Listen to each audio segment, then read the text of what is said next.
You want a blind rank? You good with a blind ranking? Yeah. This is my first. We've never done a blind ranking. Oh, all right. This is a hell of a moment. All right. I'm sure this will be controversial. I think we try to keep everything not controversial all on right. this, but then the one thing you're like, I did say that. Okay.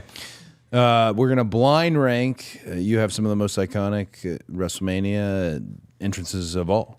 We're going to blind rank these. We have 10. All right. This is a random order blind ranking. Yeah. Where do you think WrestleMania 30, you versus Daniel Bryan on the ranking? That's you, the Throne, Charlotte, and Alexa are part of that. There it is right there. Yeah. Where's that one at? Was like 1 or 2. Yeah. Just because the imagery of it was so cool, the timing of it, like this authoritarian figure against the sort of the guy bucking the system, Yeah. the B+ player, plus the Charlotte, Sasha, Alexa, like when this idea came up to do this entrance, I was like, oh, can I use them to do this entrance? Because Yeah. and I wanted him to stand on that stage. I remember saying it to him right before we walked out there, like, when you walk out there, like, this will probably be the last time you ever get to walk out there without the responsibility if you're about to go have to do what we do. But know this is coming your way, and just, man, take that all in and feel it, Yeah. you know? I love that. Okay, so that's 1 or 2. I'll put that at 2. That's at 2. WrestleMania 25. That's you versus Randy Orton. I remember you throwing the sledgehammer through the mirror. Yeah, there it is. I'm going to put that down around 8 or so because I almost slipped and killed myself when I threw the hammer. It was all wet on the floor, and I was sure that I looked like, like one of those cartoon scenes where I was like and caught myself and didn't fall. Like, thank God I didn't fall, but like, I bet you that looked ridiculous. Okay, so we've got that at 8. WrestleMania 33, you versus Seth Rollins. That is the bike ride with the police escort, and then of course I'll put that up there at 3. That's a 3. Yeah. Steph with me.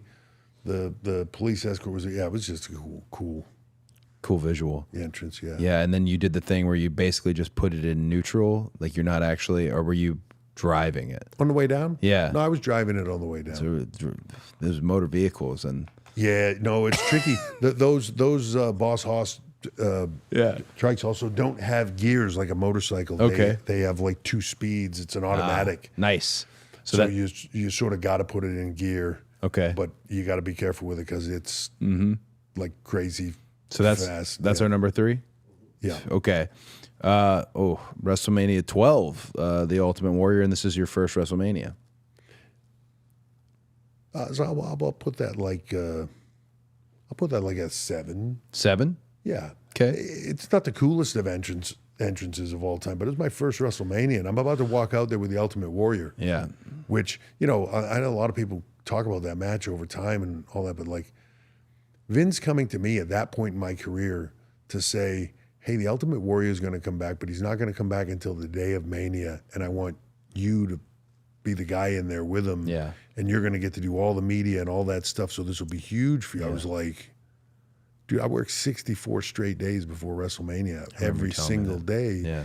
On a media tour and in between shows and all that, just because I was like, I'll do everything. Yeah. So, walking out there WrestleMania facing the Ultimate Warrior was a cool experience. Also, that thing you came out of, that stage, that entrance that was used for, that's one of those things like the Winged Eagle that at a certain point I'm going to get all pre-workout up and send you a text. Like, if we just did it for one night, I'm telling you. Okay. It's a funny thing. Like, that's where our business is. Like, you're like, I'm going to get pre-workout up. Like, well, that's what I always try to say. Like, because sometimes you get the endorphins are flowing, you get super going, and then you send something, and then an hour later you look at it. What was I thinking? Because it's the hill you want to die on, but also sometimes I don't want him thinking this was of all the things he pitched. Usually when if I get stuff from Michael, I'm like, what is this? Like, there's a different reason for it. It wasn't pre-workout. Oh God, we love Michael. All right, WrestleMania 22. That is you versus John Cena and the Throne. Yeah. So I'll put this up there. What I say the other one was 3. I'll put this up at 4. That's 4. This is one of those ones where when we sort of first get into the hey, you guys want to do some kind of like elaborate entrance? Yeah. I think this is where John does the The Tommy gun? Yeah, the Tommy gun with the mobsters on the car and all that stuff, and coming up from underneath the ramp and all that. Yeah. And I think Punk was a part of that entrance. He's riding on the car. Yeah. And, you know, I'm backstage, and this is all like last second. I don't see the gear until the moment before. The quick story on it, the throne gets caught as I'm coming up, like the throne gets stuck in the lift, and it's like... and it's like stuck, and I'm thinking like, holy fuck, I'm gonna have to climb out of this hole dressed like Chewbacca, like, you know what I mean? Like, this is the most embarrassing thing. And just when I'm like panicking, like I have to get out of the seat, like Ellis is panicking next to me and he like pushed it over and it fit in the hole and it like started going up again. I was like, oh, thank God, like this could have been the most disastrous thing ever. We've never talked about it in the midst of these blind rankings. I think it is. You never once, when I came back, asked me about clearly taking your throne, making it imagery in my entrance away from here, starting my own thing, and taking your hammer to it. Yeah. We never. I saw it as your hammer because it was smaller than mine.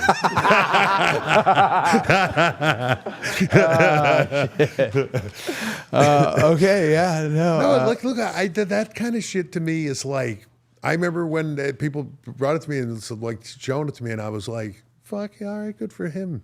You know what I mean? Like, that's the kind of shit you do. You're trying to make a name for yourself. You're trying to get out there. You're trying to do some cool shit, trying to do some different stuff. But believe me, if I would have thought there was malice in it, and maybe indirectly there was some at the time, I don't know. But like, if I would have thought there was any serious malice in it, I would have called you and said, "Hey, dude, it's like, are we okay?" Like, because I always, you know, I was so close to your dad. But then I always felt like a connection to you. Yeah. And when you were here, and it was difficult for me when you left because I couldn't say like, I couldn't over the top go like, dude, get the fuck out of here and go out there and make a name for yourself and make yourself, you said it, desirable, and we'll fucking come chasing after you and bring you back. And it'll fucking, sometimes you got to get out of the rut you're in. You just got to just bite it off and go in a different direction. Make the left turn, right? Yeah. And it was so difficult. But during that time, I remember thinking like, all right, that's getting out there. That's being bold and making a statement. You did tell me, because you said, you know, go rattle the cages. Yeah. And you kind of made yourself the target for me to rattle in terms of the optics of wrestling. Yeah. And there was no malice for sure, because this is after I won the Ring of Honor title. Yeah. One of the first texts I got back to was yours. Congrats. Yeah. As I was walking to the hospital in Lowell because my lip was busted open, holding my first world title. Yeah. And I just... You know, it's one of those things where you see somebody going off, doing their own thing and having success, and I'm like, fuck, fuck, Cody, come on. Like, get yourself in that spot. Yeah. Where we're like, hey, we should go, like, I don't know what he did different, but let's go get him. Yeah. You know what I mean? Well, I'm glad the feeling is good on it versus, because I'm thinking, man, if he's mad about it, it's a long road to whatever the payoff is. It's a long... He's waiting on that receipt. It's happening. Nah, man, I never even, I never thought about anything other than, good for him. You know, go get it. WrestleMania 34. You, Steph, Kurt Angle, Ronda. This is the separate bikes. Yeah. An all-woman biker gang. Yeah. I might put this up as one, just for that moment right there. You know, I'm sort of at the end here, and I'm just enjoying the moments and having the opportunity. Kurt, Ronda, Steph's going to be in there. Steph is like out of her mind, nervous. Like, I remember her thinking like, how the fuck do you do the water spit? And coming to me like, we got to practice this. I don't want to box this. You can't. And, you know, just a stream. Yeah. Exactly. The whole thing. And it was just the whole thing was just so cool, and to be able to do it with her. Yeah. You know, it's it's your tag team partner, man. Yeah. Thanks. You let Brandy be part of WrestleMania 40, and same reason. Yeah. It's. Don't get me started. Yeah, I'm not. Okay, WrestleMania. I had to get my estrogen checked after the Hall of Fame. I don't want to have to do it again. Okay, WrestleMania 31, you versus the Stinger, the Terminator. So what would which also seems like the most unsafe platform? Yeah, No, like you couldn't have got a 10-penny nail up my ass at this point where I'm up there. Like that thing's rattling around, it's shaking, and there's like a little piece of thing holding me up there so I don't fall off. Yeah. This would have been so much more epically cool that night. There's a couple of funny things on this. Is one, super cool that Terminator, the movie, they come to me and ask, like, hey, we want to sponsor the entrance, do the whole thing. I think the first one that really gets fully, like, full-baked sponsored. Nice. Arnold does the read, right? Yeah. Like, they're like, Arnold won't do it. I said, like, really? I'll call him. As soon as I called him, he was like, fuck yeah, I'll do it. Yeah. Right? Like, he gets into doing it. Funny story is we called to get all these props from the movie, and they're like, sure. Then, like, a week and a half before, they're like, hey, we don't have any of those things. Oh, God. Like, there was no robots. There was all CGI, right? Oh, so yeah. We had to, like, go to, like, a prop house and order every Terminator robot that they ever made that you could buy. Yeah. And bring them to the point where the Terminator movie, then when they did the red carpet for the movie, called, like, hey, can we borrow those robots that you guys had to put them on the red carpet and stuff, right? The other funny piece is, Sting goes out first. I'm down. You know what it's like when you're down in the elevator and you're in that pit. They hadn't rehearsed Sting's smoke. So we're in there. It's windy. Sting's black smoke starts to go. That entire underneath the stage fills with smoke, but none of us know what the fuck is going on. Yeah. I don't know if the shit's on fire. Should I get the fuck out of this hole? Like, everybody's panicking. Nobody can see shit. I mean, it was crazy. And then all of a sudden the lift started going up. I was like, well, I guess we're going.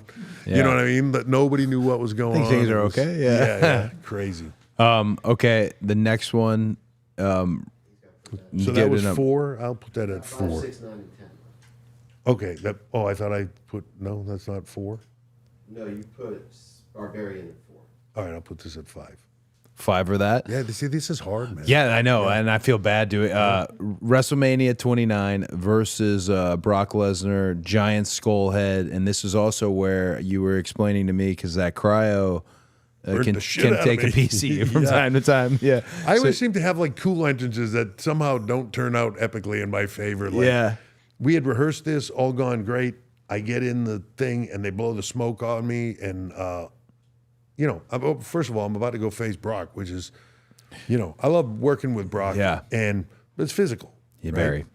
And so I'm about to go do that. And, you know, I'm getting older here. And I'm standing in that smoke. And all of a sudden, as the smoke starts to blow, I realize, hey, this is really burning.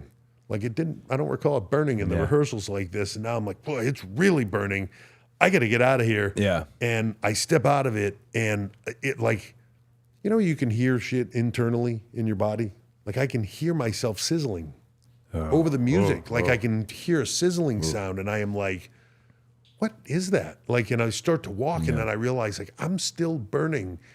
And I'm walking down, but I'm in, like, the zone, and I don't realize what it is until Brock is, like, looking at me from the ring, like, and he's like, what fuck is on you? Yeah. And I'm like, oh, shit. Like, I have stuff all stuck to me, and it had burnt the shit out of my skin. Oh yeah, it was one of those things. Where's that one go?